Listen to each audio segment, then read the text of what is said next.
Gerginski. I'm the acting head of the Macedonian mission in Geneva, to the permanent mission to the UN, WTO, and other international organizations, and as well involved in these issues since about 2002, 2003, where I used to work for the Macedonian president at that time, the late Trajkovski, advising him on information society. And it was an interesting time during that time to be involved, because it was the time when the WSIS preparations were on. And actually, this is one of the things that I want to kind of infuse throughout in this conversation, which is the WSIS process, as it was a process of, I would say, among other things, building trust. And if we're talking about internet governance, I want us to start thinking about how it has developed trust over these past, let's say, 20, 25 years. If we had a period when everybody trusted the authority of John Postel or of Bob Kahn or of Windsurf, of these kinds of authorities in the development of the internet, over time, this trust had to go into institutions like ICANN. And a big discussion during that time was, well, how does ICANN fit into this, and what does internet governance really mean? And for a very long time, there was a very need to define what internet governance means, what governance is, and there was a lot of distrust between the stakeholders involved, because they came from different kind of cultures. Some were diplomats, some were from the technical community, some were from the business community, and everybody was looking at the same thing quite differently. So in starting that off with, Andrea, you come from ICANN, and it is perhaps the most discussed organization throughout the history of what we call internet governance. It's the cornerstone, really, of the internet governance ecosystem, although not the only, and many more are developing. But it remains, and I see that we're colleagues actually from the Fletcher School, so I mean, you have international relations background, and I would like to ask you from that prism, in terms of the international system as it is, defined by nation states for a very long time, all of a sudden we have the Internet Corporation for Assigned Names and Numbers. The I is not even international, it's internet. So I mean, and with the IANA transition right now, ICANN is fully kind of, with the exception that it's founded in California and as an NGO, well, not as an NGO, as a corporation incorporated under California law, any other connection to a country has now been almost taken out. So it exists as a standalone organization, very important, and yet out of the international system in a way. Would you like to kind of start, but first tell us a bit about ICANN, but then perhaps like jump that into that. Thank you. Very interesting question, and congratulations for graduating in Fletcher. Yeah, you too. So where do I start? Well, I work for ICANN now. That's my third year, and I'm responsible for stakeholder engagement, and I'm based out of the Brussels office. Before joining ICANN, I was working for the United Nations. I was working for UNESCO. And I was there working very much on the role of internet and communication and ICTs for development. And so we looked at the internet back then as a tool for development, as a tool for helping people and countries to increase their economic power, growth.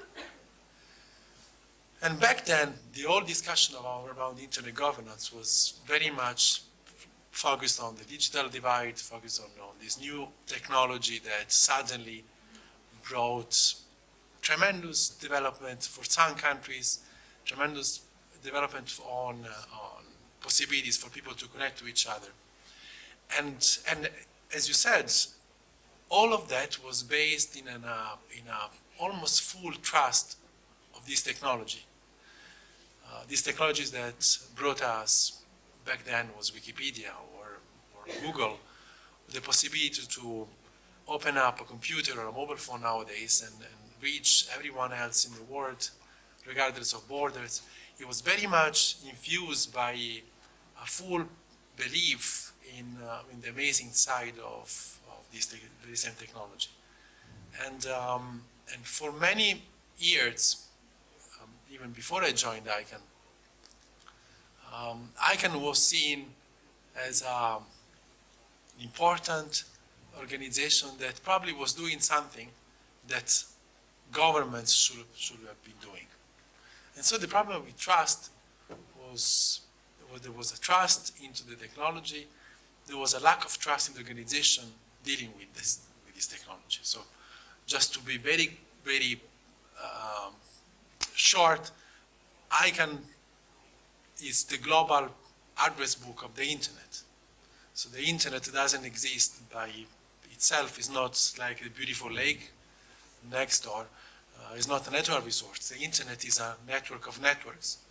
And these network of networks, they look like one single internet because they all use the same common address system. And ICANN, at the very simple, the simplest point, it's the manager of this address book that allows thousands of networks to connect to each other, look like one single network. So that's the work that ICANN does. So as I was saying, there was a trust into the internet, but a lack of trust in this organization for political reasons. When I joined ICANN, this lack of trust in the organization wasn't that prominent internally until one precise point, actually until one precise day. And we go back into June 2013, when the Snowden revelation came to be. And I think that suddenly the trust into the technology itself, in the internet, started to drop. And even among the technical communities that was working and developing this technology, so the engineers that they are still working and they have position at ICANN, even themselves, they were amazed is to use the soft word, on what was going on the internet, on this technology. So the lack of trust that suddenly dropped on the internet had an impact on ICANN itself, and had an impact also on the communities and the governments, starting with the US government. No, I just want to keep kind of things that we can come back to this. Yeah. But I think that one of the elements of trust in one of the stakeholders throughout has been a lack of trust, perhaps, by the technical community and by business, perhaps, in governments. And I think that still kind of exists, although there was a time when things started the stakeholders started getting together, started speaking a similar language. But this lack of trust in states has not translated fully into a lack of trust into perhaps the companies that are having a lot more of the information than the states are having.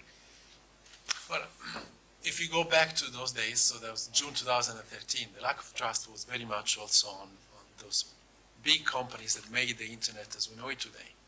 So we learned back then that Google, Facebook, Yahoo, Microsoft, they were sharing their databases to the National Security Agency. In hindsight, looking back, you will see that the trust that they lost back then, it didn't last very much. So they didn't lose many users. But the trust in government, that was more problematic. And that, I have to say that the lack of trust in government is what it finally pushed the US government to say, okay, it's time for us that we let go our control over ICANN that back then was a very formal control, was a control of due process. We can go more in depth if you're interested. But they consider it was a symbolic control, and that would completely disrupt the trust on the internet as well. To make an example, back then we had clear threats of countries that would come to the US government, would come to ICANN and say, we don't trust you anymore. We have the proof that you're not doing what we thought nobody would be able to do on the internet, although there was a big lie also on that. So we would basically disconnect from that model of the internet, disconnect from that technology, and have our own internet. So that threat unleashed the process, to me, that brought to the ICANN to become completely independent from the US government, and also saved the face of many internet corporations that saw their business at stake, because one thing is to have one single network that allow you to have almost 2.5 billion of users and potential customers. And one is to have a world where we go back into 197 countries and probably 197 internets. Thanks, Andrea. Zdravko, one is the US government, and perhaps the Snowden revelations did really force the US government to kind of go into a given direction in terms of transparency, and given that it was the guardian of the internet for such a long time, the place where it started developing. But I think it reverberated into many other, into all countries that are regulating aspects of the internet. So it is very important, I think, for organizations like yours, which are responsible. They get their mandate from the parliament, which gets its mandate from the people, but their mandate is to be independent and to say that within this market, within this country, things will be regulated with the end user in mind. So again, can you kind of enlighten us in terms of the aspects of trust in the internet governance at the national level, and how you also see that manifesting when you look internationally? Yes, thanks for the question. It is true, those events from 2013 really, how should I say, created more attention for the issues of internet governance. So in Croatia we started to follow what is happening much more closer, and we appointed a representative from Croatia in the Governmental Advisory Committee at ICANN. And also we thought of the question how to work on this trust and how to create something on the national level where people could come together and discuss internet governance issues. So in 2014 we established Croatian IGF, which is SEEDIG at the national level, and we had 3 successful annual meetings so far, one just last week in Zagreb. So I'm saying all this because I'm a member also of the executive committee of the Croatian IGF. But what I would like to say now, I would like to put on my hat as a council member of the Croatian Regulatory Authority for Network Industries, which is a national independent regulator for network industry. So it's not just electronic communications, but it's also post and railways. Because what we do, and this is why this session comes together, it is a good mix.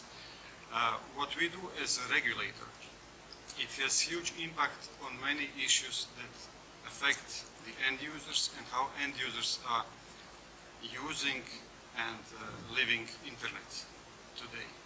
So I see many topics here on the zero rate, net neutrality, and so on, because it all depends how the national, so classical network regulators would affect, first of all, connectivity. So we need to have all the people connected so that we can talk about other things. Then we can talk about how the traffic that goes through these connections is treated. What do we want to do with that traffic? What do we want to allow, and what do we want to prevent? We see now in America something is changing dramatically. It's about net neutrality. But the question is really, do we as regulators want to protect net neutrality? Do we want to protect the right of every user to access and connect to any other endpoint at the internet? And how do we regulate those intermediaries that can, actually they have technical means, that can really control and shape the traffic that goes through their networks? So that's very interesting. That opens a lot of other questions. And then again, one more thing that goes one layer up is how do we treat so-called OTT players? Can I jump into that exactly? Yeah. Because an interesting thing I think happens in here and in other countries that I've seen lately. When people want to discuss sensitive things and whatever they feel is sensitive, more and more people are going to OTT services. It be the Viber or WhatsApp or whatever it is. because at least they feel that there's some encryption there and in that conversation. Whether that is so or not, it's a different, fully is a different conversation. But I think that what has happened in terms of trust, what would before there will be doubt in such a OTT services, all of a sudden what's happened is that the trust has taken out from the telecoms and it's given to some OTT services. Would you agree that that is happening perhaps in Croatia or wider? Yes, definitely. This is what is happening because whenever new technology comes, whenever something new is invented, at that point in time, we do not know how this will affect our lives. But later on, people are very innovative and creative, so these new technologies find their use. So this is exactly one excellent example. So when I get a message from Viber, all your messages and all your conversations encrypted end to end, it sounds pretty good. And I think this is what technology enables us. It gives us the trust. Yes. Well, I'll bring in here Christina if she's online. She's from the European Commission. And we're talking about regulation. I think that many people equate the European Commission with regulation. But it does, I would be among those who would say that it does its job well. And it's really an important point in the European architecture, this kind of regulation that the European Commission brings in. So, Christina, if you want to jump in terms of the aspects of trust which organization like the European Commission brings into internet governance issues. Jump in, please. Yes, hello, first of all, checking whether you can hear me well. Yep. Perfect, okay, well, first of all, thank you very much for offering me the opportunity to contribute, even from a distance, and apologies for not being able to be there in person. Yes, I hope you can see my face on the screen. I think that the way you're framing this discussion is really very interesting around the trust and also taking a look at what has happened until now in terms of internet governance, and then we can reflect on what comes next. And I think that we are now at a very important moment to do this reflection. First of all, because we have seen a lot of developments in the last few years, like we were hearing before about the IANA transition. We had a number of major developments in internet governance. But we should also ask ourselves what comes next. What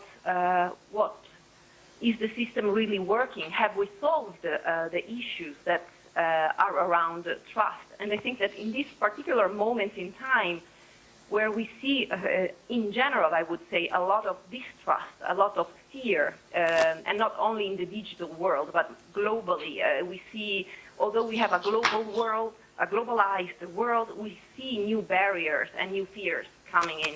So, in a way, the value of the internet in eliminating barriers is really important. As you know, you were mentioning in the EU, we are working on regulation. So we are working at modernizing the rules that we have in the context of the digital single market. And we just released our midterm review on the 10th of May, where we basically take stock of what we have done until now with a view to complete the digital single market, and we look at the existing challenges ahead. And maybe, if you want, I can say, yeah. Christina, like, do you Yeah. feel that, I mean, both at the national level and at the European level, regulators, legislators have done their job quickly enough to adapt to the new developments? And of course, it's a question that I think that everybody would say no. But if that is the supposition on my side, is the role of courts then the one taking on a legislative function, because courts are interpreting situations that legislatures are not addressing? And do you feel that that is also happening at the European level in general? Yes, I mean, it seems an easy question to answer, but it's not. So, because you have to think about the EU level, the national level, but also the global level. So if I can briefly start on the global level, And in terms of trust, I think that some steps have been made in terms of the functioning of the global internet governance model. But I also see that the same tensions that we had 20 years ago are still there. So there is a need to do something on that front. On the European level, I see your point that courts are more and more sort of addressing problems that are not solved from the legislative or regulatory point of view. Part of the problem is that you know that regulation takes a long time, but this is also, you know, technology is fast and the pace of regulation is much slower. At the same time, when we manage to do something, like for instance, I'm thinking about net neutrality rules or the NIS directive, the Network on Information Security. So there you had long process, but the added value is that you have really the possibility to involve all stakeholders to consult in a very democratic way, and then you arrive at rules that are fit for purpose. And I'm thinking in particular as the case of the net neutrality rules, where we had a long process, but in the end, we were able to enshrine in regulation a very important principle, which is that of the open internet. While also the previous speaker was making reference to a different situation, for instance, in the US.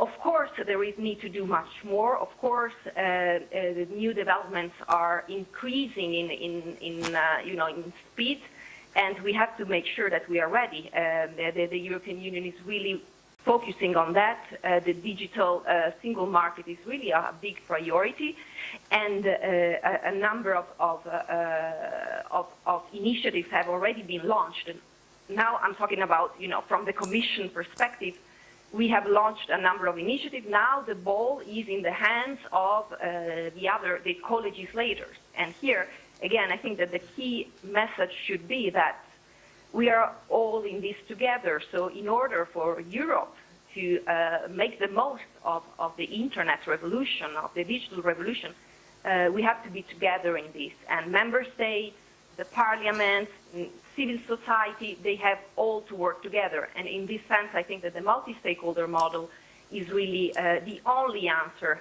we have. It's not a perfect model. There is indeed, a lot of things that we should look at, but it's the only model that can really be viable. Thank you very much, Christina. In jumping into this, in the conversation on courts, there was a very recent ruling by a German court regarding toys, Internet of Things. This is an issue that is just rising. Well, it has been rising in a way over the past, let's say, 10 years or so. But right now, it's in front of us. And what we're facing is perhaps something that for tomorrow's session on cybersecurity could be kind of discussed. Are these things that are joining the internet secure, and are companies making enough of an effort to secure them? So, in jumping into this, perhaps I'll call on Gergana to tell us her thoughts on IoT. It's as I said, one of my favorite numbers is 3.4 times 10 to the power of 38, which is the number of IPv6 addresses. Many countries are, some are faster, some are slower into adapting IPv6. But this is one of the essential building blocks of what we call the Internet of Things, where everything around us will be able to some way be connected to the internet.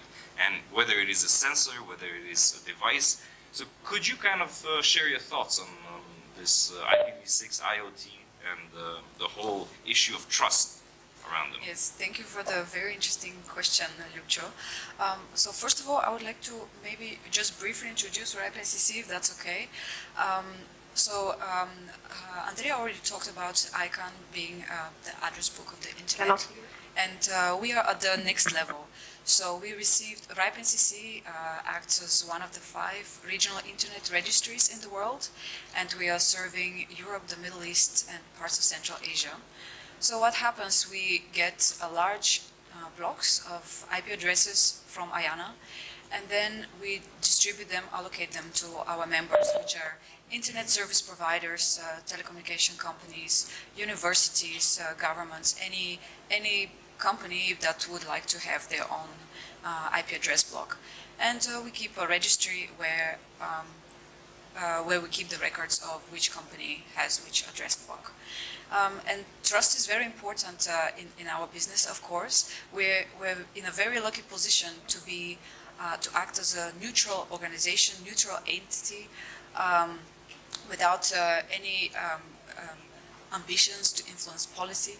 However, what we do have is a lot of information. So a lot of researchers or companies, organizations come to us for information on the operational runnings of the internet. And the trust in our organization also stems from the fact, from the way that we build our policies. So for our service region, we have what is known as the RIPE community. This is an open community, so anybody interested in the running of the internet is free to join this community by joining our RIPE meetings or joining our mailing lists. And we discuss, the RIPE community discusses the policies which RIPE NCC, the organization behind the RIPE community, then follows when, for example, allocating IP addresses. And so the trust in our work comes from the RIPE community. They tell us what to do and how to do it, and we are accountable to this community. So this trust is really important for what we do and our operations. Okay, so you asked me about IoT in specific. Of course, it's a lot of people view it as the future of the internet, and also the new version of the IP address, version 6. Let me first a little bit maybe talk about version 6. So we have already run out of IP addresses version 4, and we are moving on with version 6 deployment. At the moment, about 10% of connections happen over V6, which is not exactly the progress that we were hoping to see after so many years of deployment. And there are certain countries that are doing better than others. For example, I can give Belgium as a very good example with 55%, way above other countries. And it is very curious why this is happening. Of course, it is a carrots and sticks of it.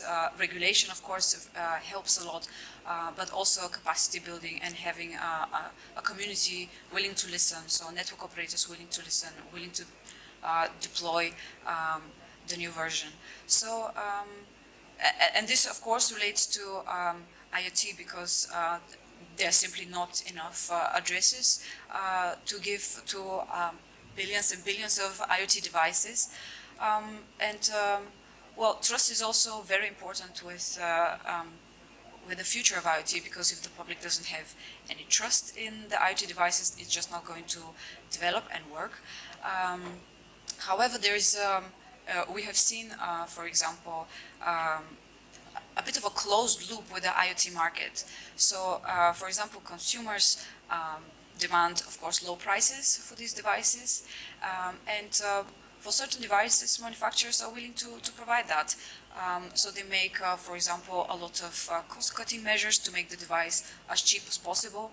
And one of these cost-cutting measures could be decreased security. If, for example, the device doesn't have any critical operation, for example, a smart thermometer on your fridge, or a smart fridge, or devices on which security is not so important. So they make certain compromises that, in their view, might be warranted based on the nature of the device. However, what happens, so basically this is a closed loop market where consumers are happy to get cheap devices and manufacturers are happy to provide them. And what happens out of this closed and very happy economy is that we as society end up with a lot of devices with somewhat compromised security. And so then these devices become a very easy target, for example, to be recruited in a botnet attack, which happened in October last year with the large-scale DDoS attack on the DIN servers, the Mirai botnet. Maybe you've all heard about it, I'm sure.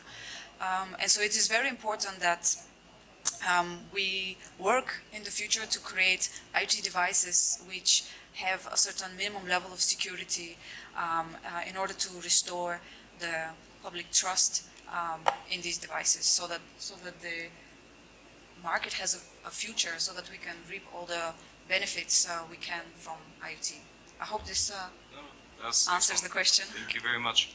I promised, I broke my promise, I apologize in the beginning to kind of bring people in more, but the discussion was flowing very well. And first, let me just check with the organizers of how are we with time, because we started a bit later. Are we going a little bit? So should we aim for a quarter after or so, or okay? Just so we know where we are with time. And before I bring in Marcus, then I would like to kind of open the floor for anybody interested to kind of jump in. Again, I see you there. Again, with the prism of trust, and perhaps as right after that, I would ask if somebody knows the story of Babel, and if they would like to narrate it, to tell us everything. What is really the story of Babel? What is the metaphor that we're using here to talk about the internet governance? So first, the gentleman in the red shirt over there. A microphone could be delivered over, or just get up and, well, I guess we have online participants, so a microphone, or how does it function? Oh, so I guess you have to come here. Please.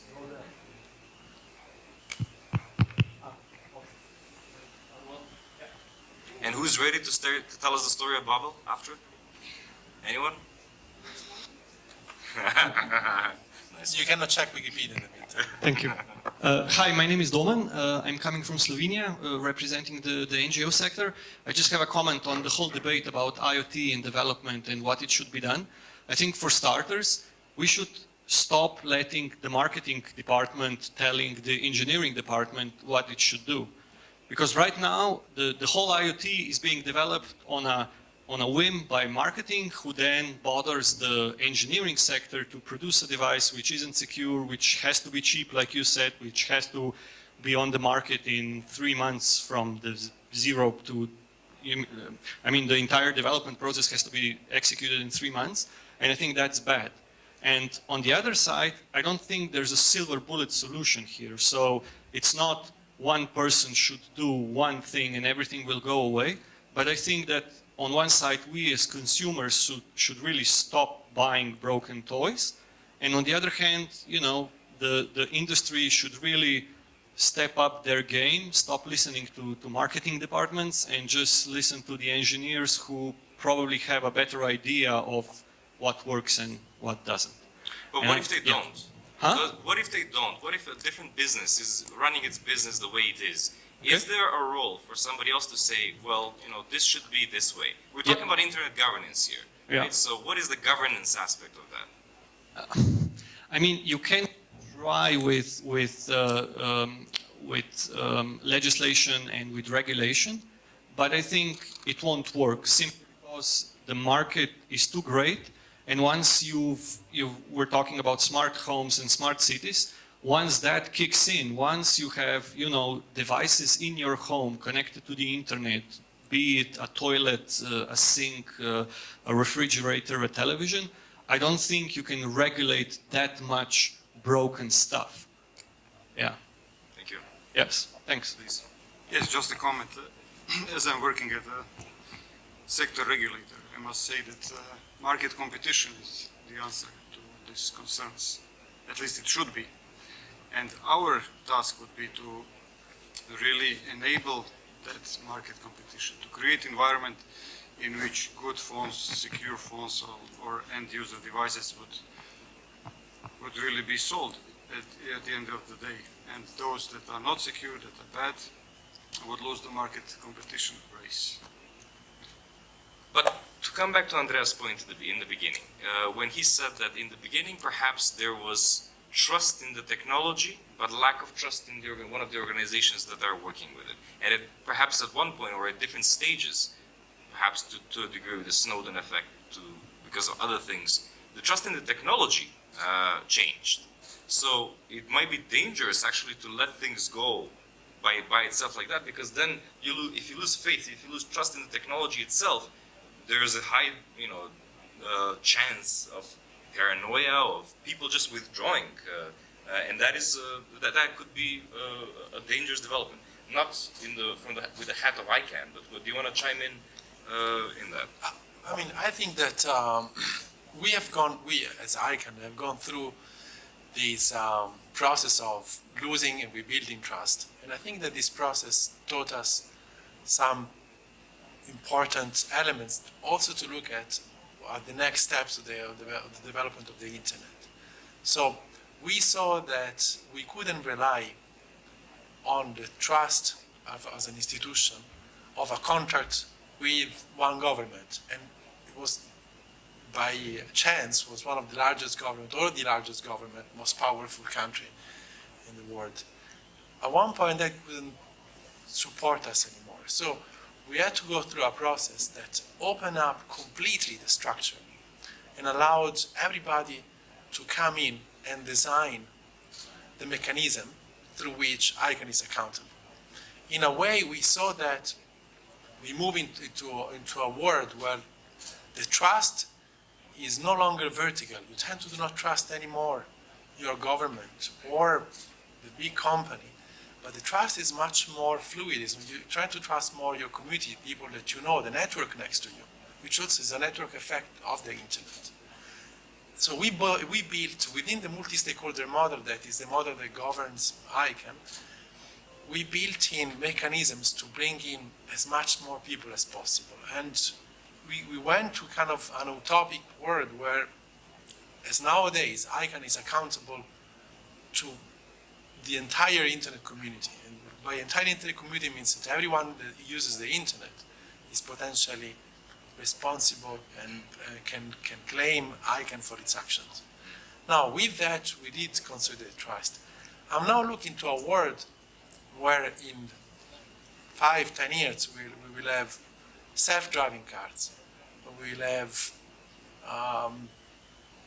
chips installed under our skin that will continue monitoring our heart rate, our blood pressure, and will send these data to some database, some server. We're already doing that, but we'll do that in a way larger scale, and many of us will do that.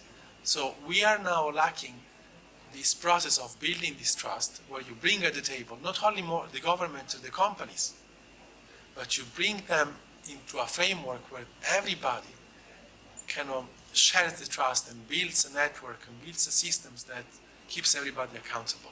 I think that what ICANN did in this past 2 years, and if you look more into it in retrospective, is the process that lasted more than 10 years, is something that the industry, the internet, and the future of the internet governance has to look at, to avoid the situation where in just a matter of months, the daily life of the internet will be the WannaCry attack of a few days ago.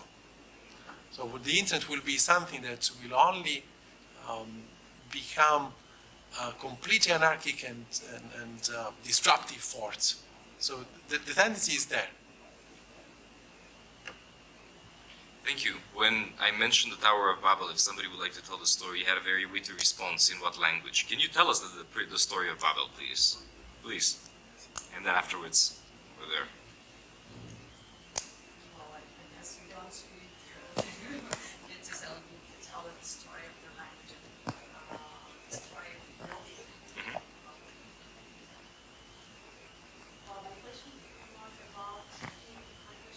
About in which language? So we know the story of building the Tower of Babel, like everyone was speaking in the same language, and they wanted to build that building and go to the God and know everything, whatever God knows. And then, well, this is an interesting and mysterious story. Then God doesn't like that idea, and he created different languages, so that people cannot understand each other and cannot become that wise as is God. And thus was created so many languages in the world, and they are anymore understand to each other, and the quarrels, etc., is going on around. And since then, we have very many languages in the world, and we are trying to recreate this environment when everyone in population in the world can have the same language, can understand to each other, and can sit around the same table, have the same concerns, and what is more important, to understand and have the same language. Thank you very much. So it is about building trust at the end, because the assumption is if you have different languages and people scattered in different tribes all over the world, they're speaking to different languages, the level of trust between them decreases. So I mean, in this, is the Tower of Babel really, in our discussion, the internet or internet governance? I think that, I think Diplo had, like some time ago, this internet governance structure of a building in construction, where at the bottom, very solid, and as it got up. And then they had a puzzle. So it was kind of a metaphor of a metaphor. And it was interesting. I saw, I'm sorry to jump off, but I saw this great tweet a few days ago about this story about the Soundgarden musician who died, and there was, like, first of all, fake news that he died, and then he was said that he really died, and then there was another fake news that's the story that he died was. The tweet was, "This is getting very meta." It was a perfect kind of description. But this is what we're talking about. Like, we're building something, not necessarily internet governance, but the internet, where are we contributing to greater trust, or are we contributing to greater distrust? That means the internet governance mechanisms that we're putting in place, are they contributing to more stability or less stability, more trust or less trust? There was an intervention over there. Please. You have the microphone? I wanted to tell the story of Old Babylon, but my colleague already told it. To repeat it. At this point, I think I'll bring in Marcus. Is Marcus online? Because Marcus has been in many of the key conversations since the beginning, since for a very long time in these discussions, since these discussions started getting a shape of their own. He was for 5 years the chair of the Internet Governance Forum, and before that, the chair of, executive coordinator of the WIGIG. And in the beginning, while the WISIS World Summit on Information Society was going on, one of the key aspects of misunderstanding was this word governance. When governance was connected to the internet, many in the technical community jumped up and said, no, we don't need any governance of the internet. While political scientists were saying, well, governance is not the same as government, it's a much looser structure. So a definition of internet governance needed to be developed. And once it was, perhaps it was a safety valve. And this definition is that internet governance is the development and application by governments, the private sector, and civil society in their respective roles of shared principles, norms, rules, decision-making procedures, and programs that shape the evolution and use of the internet. So this is the working definition of internet governance that, a lot of energy was spent to come into. Marcus, do you want to jump in and kind of tell us perhaps a bit about the process and whether the internet governance, as it has developed over the past, let's say, 15, 20 years, would you say that there's an upward trend in trust or a downward one? Yes, hello, Mark. Can you hear me? Yes. Excellent. I tried to turn the camera on, but I seem not to be able to do that, so you can't have a visual of me, but as long as you can hear me, that's fine. And let me also, just for transparency's sake, make a full disclosure. I'm also a member of the ICANN board, but I'm not speaking in my ICANN capacity here. I'm being invited to speak as a chair of the IGF Support Association. Yes, I listened to this discussion with great interest. It's only a very interesting discussion, has taken interesting turns. Trust is a difficult issue.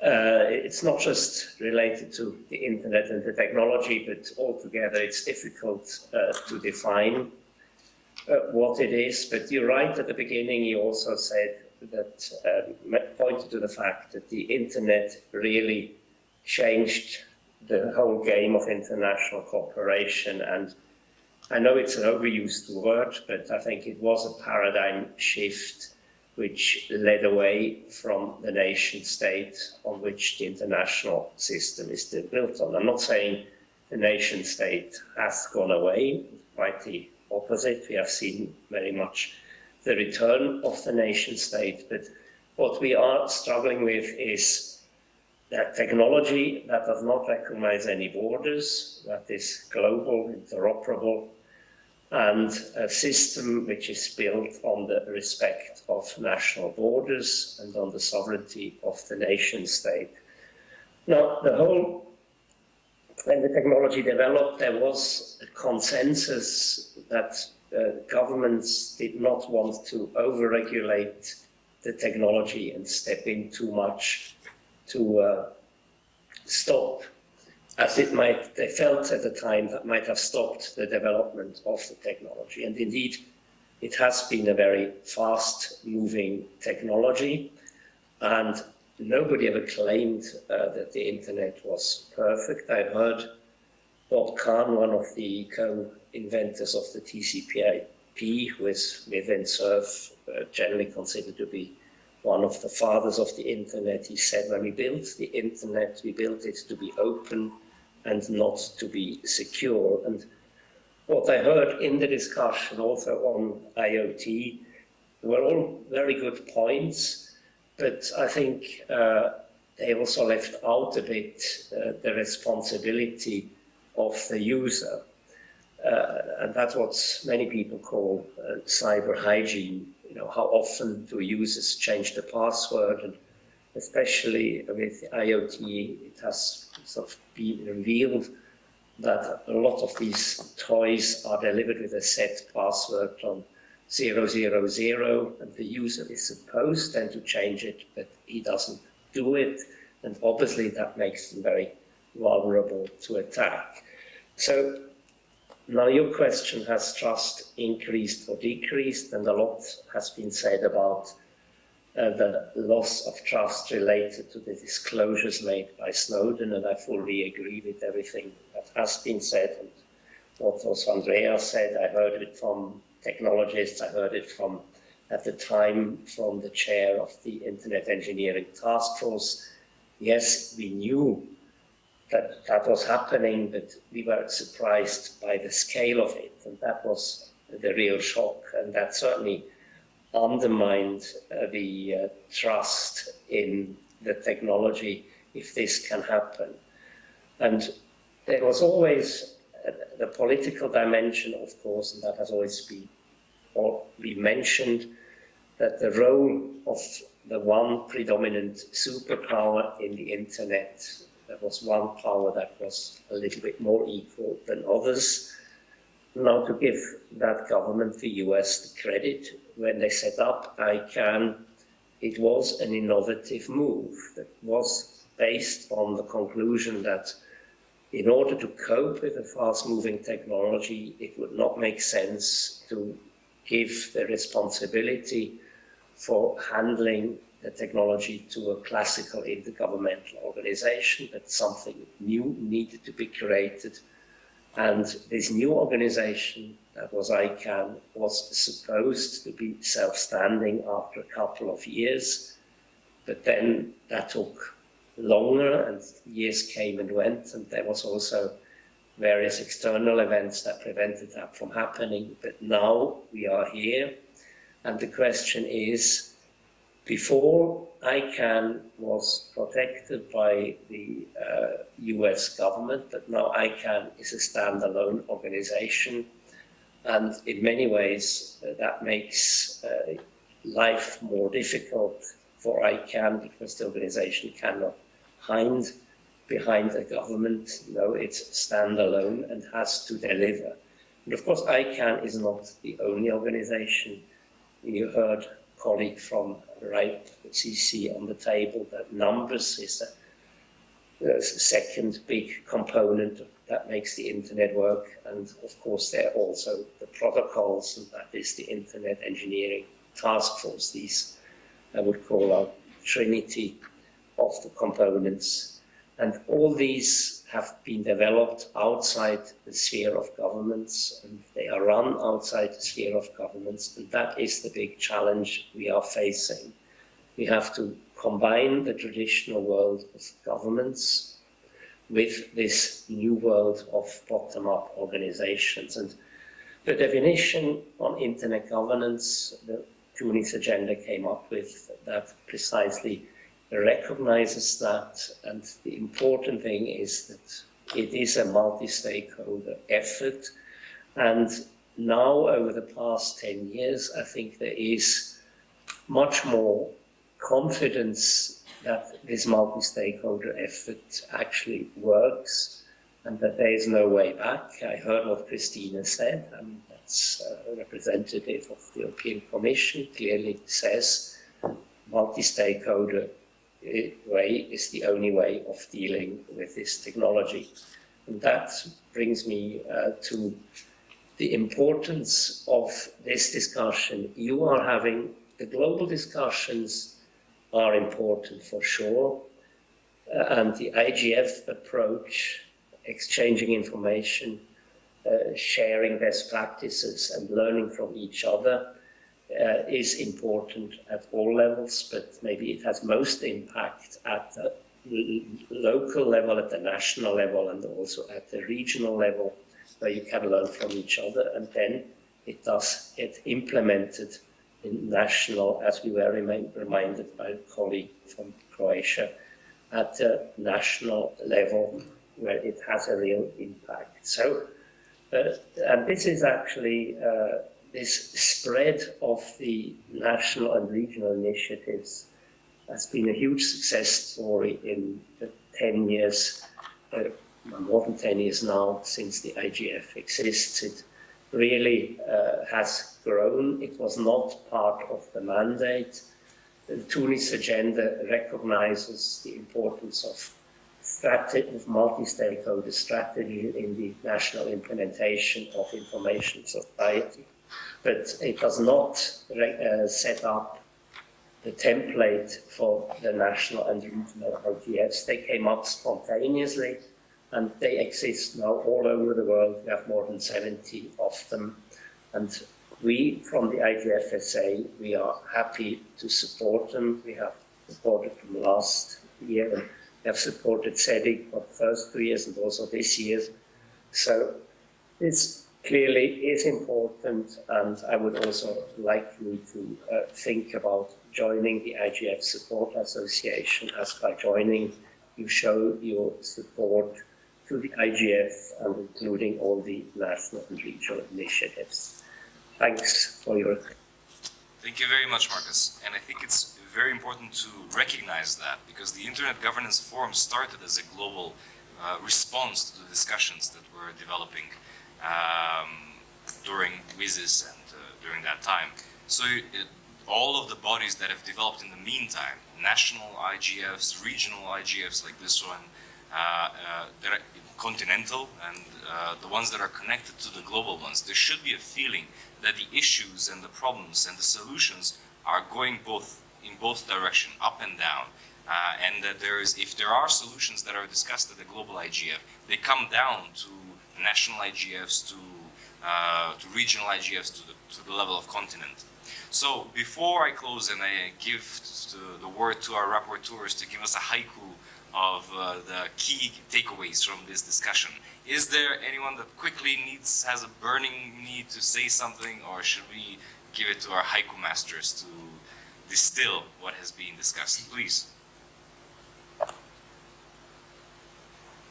My actually point of view about the regulations, maybe I'm too much against those rules, because when you see who is making the rules, people are making rules for people, and this is something maybe disturbing. I would give an example on the other side. For example, I was riding from Skopje to Ohrid now, and there was a sign saying you should drive 80, but I was doing 100, and if there was no sign about driving that speed, maybe I would slow down because I don't know what's next. So sometimes maybe if you let it go without any governance, maybe people would start thinking about the security of everything. And as Andrea said, maybe it's better to build a trust between people instead of building regulations about that. While I was also driving yesterday, at the same time on the radios, people started to chime me in, oh, there's like an accident here and you should be careful over there. So in this construction of the Tower of Babel that we're discussing, it's interesting to go back to this idea quickly of this concept that was developed by Eric S. Raymond in the 90s, and in an essay called The Cathedral and the Bazaar, as two different ways of thinking of software development, specifically free, open, and free software development, but software development in general. So one idea is of a blueprint where engineers or architects sit down and they create the structure exactly how it would be. The other idea is a bazaar, where somebody comes with a need and this need is addressed, and then somebody else chimes in and with full transparency develops the software. So if we're talking about this internet governance model, perhaps it's some kind of a play between building a cathedral and building a bazaar-like structure. But here is where our haiku masters come in, and I would ask them to tell us what they've noted as the key takeaways from today's discussion.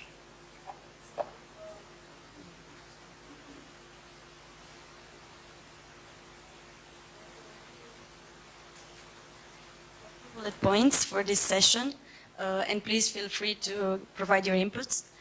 So the discussion around internet governance is one around trust, and global efforts should be made in recovering this trust. An analysis of the initiatives around internet governance is necessary, with an aim of creating common actions for gaining trust of end users and in order to preserve the internet neutrality. Some global efforts have been made, and some multi-stakeholder and open community models of governance are in place, but regulations imply a long process and consultations, while technology is fast developing, which is why it's necessary to use a whole society approach by acting jointly in the sense of all relevant institutions, organizations, and stakeholders working together in creating a safer environment online. And barriers to the internet governance should be dealt with in order to reflect the value of internet by modernizing rules, legislation, and policies. So this is what we got out of the session. Please. Thank you very much. That was excellent. And thank you very much for all attending after lunch. This is always a difficult time to have a good conversation, but I think we've had some very nice insights, and I would like to thank my colleagues and panel members into a very good discussion. So, is there still blood sugar level in the people's circulatory systems, cardiovascular or otherwise? I have no problem continuing. Is there a will to continue in the room? I kind of seeing that people need a little nicotine, a little caffeine, these kinds of chemicals in their body. So let's leave it at that. Thanks. Cheers.